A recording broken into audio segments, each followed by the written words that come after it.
Je dirais, non, non, je dirais pas beau, je dirais grandiose. Ouh, Brucey, où es-tu? Hi, hi, hi, hi.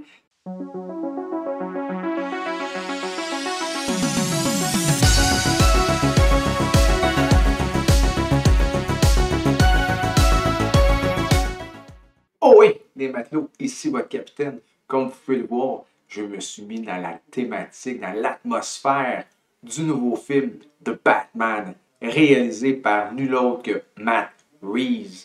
Un film américain d'une durée d'environ 3 heures, qui passe comme ça.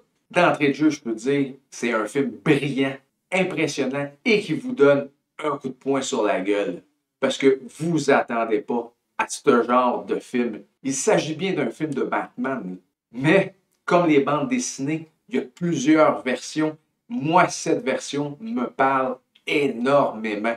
Si vous aimez vraiment des films de détective, vous allez être servi à souhait. Car dans ce film, il enquête sur des séries de meurtres à répétition dans la ville de Gotham et il accumule les indices. Quand je dis qu'il accumule les indices, c'est parce qu'il va vraiment sur la scène de crime. Et on voit qu'il y a une tension entre les policiers et le Chevalier Noir. C'est tellement incroyable. On sent la dynamique dans les deux clans. Le seul qui a confiance au Chevalier Noir, c'est le commissaire Gordon. Et la chimie entre les deux, tranquillement, pas vite, on voit que ça commence à s'installer, la confiance, la chimie et tout le reste. Peu importe s'il porte le costume ou non, il va sur le terrain, il pose les questions. S'il faut, il passe à l'action. C'est pas un film de Batman que vous êtes habitué de voir. Dans les autres films auparavant, Batman n'était pas la trame principale du film. Mais dans celui-ci, il est vraiment la trame principale du film. Il est en avant-plan du début du film jusqu'à la fin.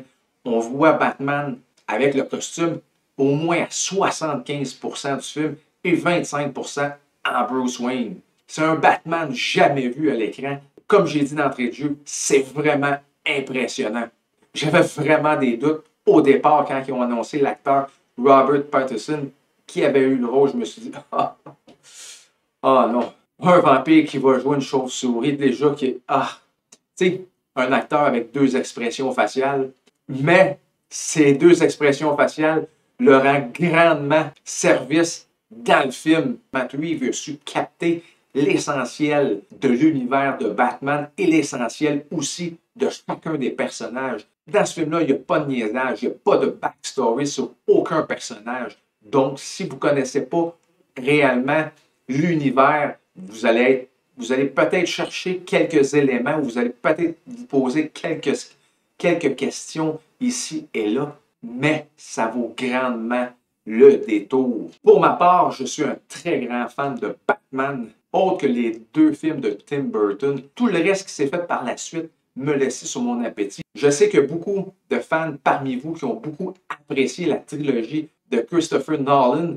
Pour ma part, j'ai détesté de A à Z, autre que la performance de Heath Ledger en Joker. Sinon, le reste, Matt Reeves a réussi haut la main sa mission. Un autre film de Batman, un autre film qui n'a pas rapport avec les autres, c'est tout à fait normal. C'est exactement comme les BD.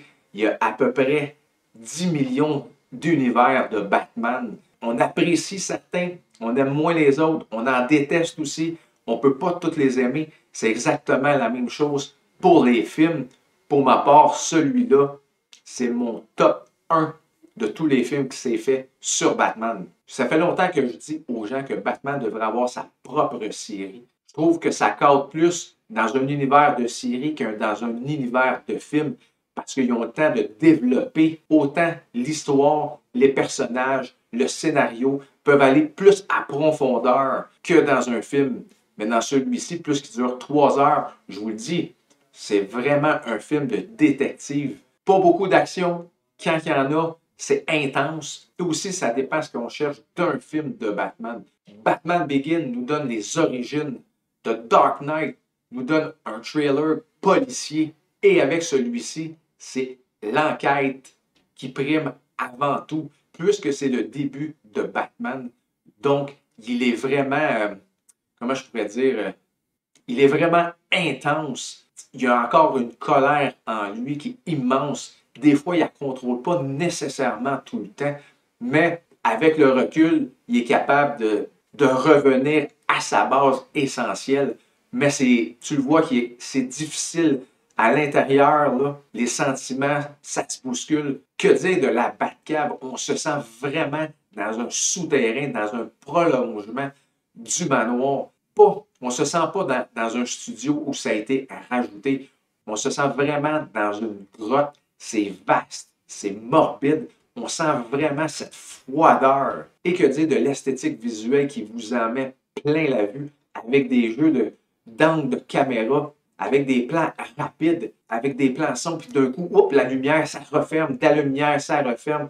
L'esthétique visuelle est vraiment beau. Je dirais, non, je dirais pas beau, je dirais grandiose. Et il n'y a aucun détail qui est laissé au hasard. Et que dire de Gotham, une ville noire, glauque, surpeuplée. En résumé, il n'y a pas de beau jour à l'horizon qui s'en vient dans cette ville. On voit que la ville baigne dans la criminalité depuis beaucoup d'années, même beaucoup trop. Que dire des personnages qui représentent très bien l'univers de Batman sans tomber dans la caricature comme qu'ils ont fait dans les films précédents. Batman, joué par Robert Pattinson, il nous livre vraiment une interprétation différente, unique, autre que ses prédécesseurs ont fait. On le sent tourmenté tout au long du film. Que dire du Riddler? Oh, oh, oh! Un méchant psychopathe.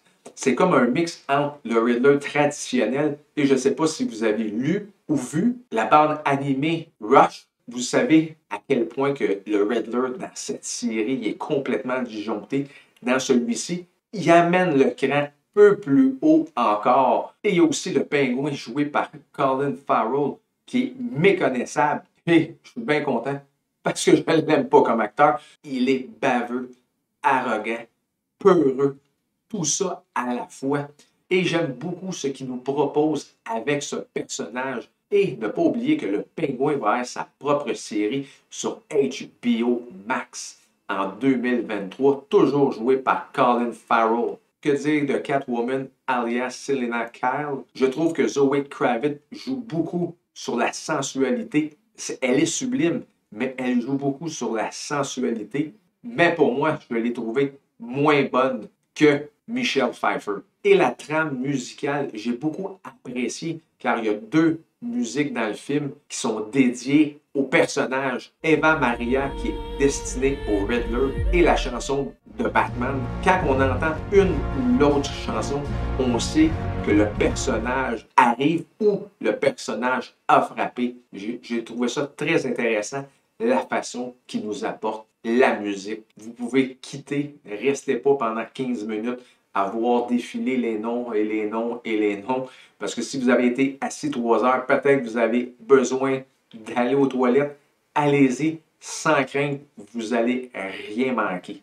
Avant ma conclusion, n'oubliez pas de vous abonner. Lâchez-moi des pouces bleus. Comme je le dis souvent, c'est toujours apprécié. En conclusion, si vous aimez l'univers de bande dessinée de Batman, vous allez être satisfait. C'est garanti. Gênez-vous pas dans les commentaires pour me dire comment vous avez apprécié cet univers que Matt Reeves nous propose. Pour ma part, il a su conquérir en moi le fan de Batman. Ma note à moi, je lui donne un gros 9,5 sur 10. Sur ce, oh oui, les matelots.